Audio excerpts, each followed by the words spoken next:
Hello साथियों, आप सभी का आज के अपने YouTube चैनल एग्जाम स्टडी में स्वागत है। तो साथियों, आज की इस क्लास में हम देखेंगे कि जो जय तीसरा है मुगल लघु चित्र शैली, उसके हम नोट्स देख रहे थे। तो आज भी नोट्स ही देखेंगे ना, कोई बात नहीं है, कोई दिक्कत वाली बात नहीं है। तो नोट्स शुरू करते हैं। शुरू करने से पहले आपसे एक छोटी सी रिक्वेस्ट है साथियों कि आप भी इस क्लास को लाइक करें, शेयर करें, कमेंट करें और आपके अपने यूट्यूब चैनल को सब्सक्राइब करें ताकि सभी क्लास आप तक पहुंचे, किसी भी क्लास से आप वंचित न रहे साथियों। तो शुरू करते हैं। कल आधे नोट्स देख लिए तो आज आधे देख लेंगे। तो सबसे पहला टॉपिक आता है हमारा अकबरनामा। इसके बारे में पढ़ेंगे। एक असाधारण पांडुलिपि जिसमें अकबर के राजनीतिक एवं व्यक्तिगत जीवन का विस्तृत विवरण है। किसका है? अकबर का। इसमें व्यक्तिगत व विस्तृत यानी कि बहुत बड़ा विवरण दिया गया है। किसमें? अकबरनामा में। अकबर द्वारा शुरू किया गया सबसे महंगा कार्य अकबरनामा है साथी। क्लियर। अगला टॉपिक है हमारा मेडोना एवं बच्चे का चित्र, 1580 का है। तो बहुत से चित्रों में जो कहीं बहुत से चित्रों में से उस समय उत्पादित किए गए थे जब यूरोप के लोग अकबर दरबार के संपर्क में थे। कौन सा चित्र? मेडोना एवं बच्चों का चित्र। मेडोना का चित्र था साथ। जब यूरोप के अकबर के संपर्क में थे उस समय यही चित्र को खेला गया था, साथ उत्पादित किया गया था। हमें इनमें प्रकृतिवाद से बढ़ती बढ़ती बढ़ती हुई प्राथमिकता को देख सकते हैं, जिसमें समकालीन भारत में बढ़ती अनेकता को लिया गया है था। इस संदर्भ में मेडोना एवं बच्चा 1580 अस्पष्ट पानी के रंग में कागज पर बनाया गया मुगल शैली चित्र का एक महत्वपूर्ण चित्र है। सबसे पहले इसको किस पर बनाया गया था? सबसे पहले इसको कागज पर बनाया गया था साथियों। ये मेडोना का एक असाधारण विषय था है जो कि बीजांटिन कला से लिए गए। किस कौन सी कला से? बीजांटिन कला से ये लिया गया है, जो कि मुगल कलाशाला में यूरोपियन शास्त्रीय और उसकी पुनर्जागरण कला है, जहां पर इसका अनुवाद एवं परिवर्तन पूर्णतः अलग दृश्य अनुभव पर आधारित कुंवारी मेरी को प्रतिष्ठित तरीके से वस्त्रों में लपेटा गया माता एवं बच्चे के मध्य प्रदर्शित जुड़ाव यूरोपीय पुनः जागरण के लिए मानवतावादी व्याख्या से प्रेरित है। बालक का शरीर कुछ निश्चित विवरण जैसे पंखा, आभूषण आदि पूर्णतया भारतीय परिवेश से गुथे हुए हैं।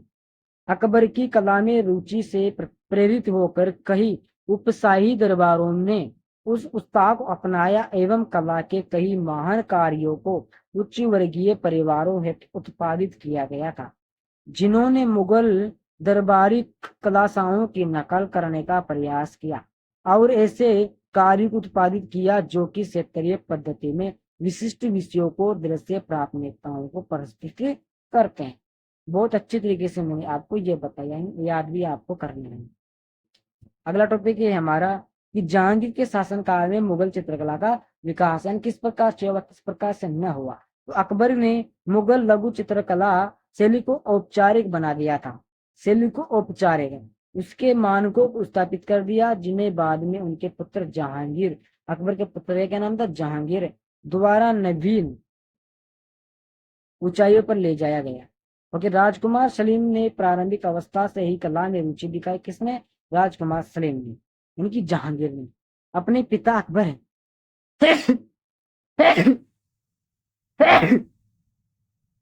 अपने पिता अकबर से अलग अलग राजकुमार सलीम की जिज्ञासु रुचि थी एवं उसने कोमल टिप्पणी और उत्कृष्ट विवरणों को प्रोत्साहित किया, जबकि अकबर ने चित्रों एवं पांडुलिपियों को राजनीतिक एवं धार्मिक महत्व के साथ उच्चतर स्तर पर पहुंचाया था। इस पर बहुत ऊंचे ऊंचे धार्मिक स्तर पर, समाज स्तर पर ऊंचे ऊंचे स्तर पर पहुंचाया था। किसने? अकबर ने पहुंचाया था।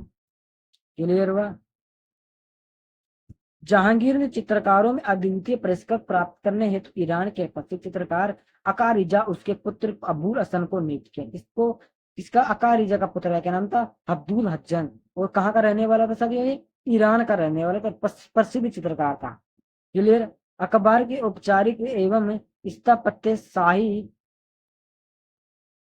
कलाशाला के बावजूद जहांगीर के भीतर विद्यमान उत्सुक संरक्षक यानी उत्सुक सुरक्षा ने उसके पिता के समान अपनी कलाशाला स्थापित करने हेतु प्रेरित किया था।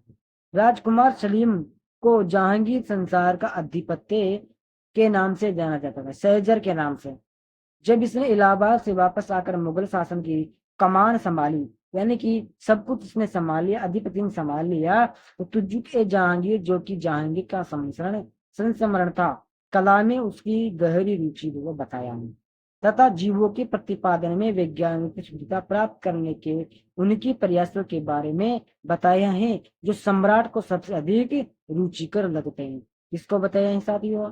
वैज्ञानिक शुद्धता यानी कि जहांगीर को बताया है। उनके संरक्षण के अंतर्गत मुगल चित्रकार ने प्रकृतिवाद एवं उच्च स्तरीय वैज्ञानिक शुद्धता को प्राप्त किया। उत्सुकता एवं आचार्य जो कि सम्राट अपने इर्द गिर्द प्रकृति एवं लोगों हेतु रखता था, वह उसके मन कार्य में जलाता था, जिसने उसने आगे बढ़ाया। अकबर की कलाशाला, जहां पर कार्यों का उत्पादन बड़े पैमाने पर होता था, के विरोधाभास में जहांगीर की कलाशाला ने कम संख्या में और एकल मुख्य कलाकार द्वारा निर्मित कलाकृतियों की बेहतर गुणवत्ता को प्राथमिकता दी। मूर्खा के व्यक्तियों के चित्र जिन एल्बम में लगाया था, वे जहांगीर के संरक्षण सुरक्षा में प्रसिद्ध हो गए। चित्रों के हाशियों को बेहतर ढंग से स्वर्ण से, इनकी सोने से एवं वनस्पति, पशु पक्षियों एवं प्राय संतुलित मानवीय आकृतियों से अलंकृत किया गया, यानी कि उसे सजाया गया। ओके साथियों, कंप्लीट हुआ ना। चित्रकथा एवं कहानी कला अकबर की शैली में विद्यमान थी। उन्हें महीन विवरण एवं शुद्धता के साथ दरबार से उच्च वर्गोत्साही व्यक्ति एवं चित्र की विशेषताओं का विशिष्ट पशु एवं व्यक्तियों की चित्रण द्वारा पछाड़ दिया गया। ओके साथियों, अगला टॉपिक है जहांगीर नामा चित्रित चित्र जहांगीर दरबार में 1620। तो देखो, जहांगीर नामा में चित्रित किया गया जहांगीर दरबार में, जो कि अभूल अस्तन एवं मनोहर 1620 द्वारा निर्मित श्रेष्ठ चित्र जहांगीर केंद्र में अपने उच्चतम स्तर पर, जहां पर आंखें तुरंत ही उसकी बेल बुटेदार चौकाटे थे, स्पष्ट चमकीले रंगों से गिरे अद्भुत सफेद कम्बों तथा शानदार ढंग से तैयार ऊपर छत की ओर घूम जाती है। दायूर खुर्रम अपने हाथों को बांधकर सेवा में खड़ा है, जो कि अपने पुत्र सुजा से घिरा हुआ है। सुजा मुमताज महल का बेटा, जो कि दरबार में नूरजहां के द्वारा पाला पोसा गया था। दरबारी अपने पद के अनुसार खड़े हैं, उन्हें सरलता से पहचाना जा सकता है क्योंकि उनका चित्र उत्तम वास्तविक है। एवं एक ईसाई पादरी पादर कोर्राई कोश कोश जिसका नाम वहां लिखा है, जो सरलता से पहचानने में सहायक है कि वह अन्य बद्र व्यक्तियों के साथ दर्शकों के मध्य खड़ा है। हाथी और घोड़े इस घटना की उत्सवी महत्ता बढ़ा रहे हैं एवं जहांगीर को सलाम करने के लिए एक हाथ उठे, सिर झुके हुए हैं। तो साथ इसी के साथ हमारा तीसरा अध्याय भी कंप्लीट हो चुका है। कल हम इसके प्रश्न उत्तर देखेंगे। बहुत अच्छा अध्याय रहा, पहला दूसरा तीसरा अध्याय इंपोर्टेंट है। पहला अध्याय इंपोर्टेंट है, पांडुलिपि वाला। आपसे निवेदन है कि पहला अध्याय ज्यादा पढ़े साथ में। तो वैसे तो मैं आपको अध्याय खत्म होने के बाद पूरे, यानी किताब पूरी होने के बाद, कोर्स होने के बाद मैं आपको एक बार और महत्वपूर्ण प्रश्न बता दूंगा। क्लियर हुआ, जिसमें आपकी पूरी किताब क्लियर हो जाएगी। क्लियर, समझे? जय हिंद, जय भारत।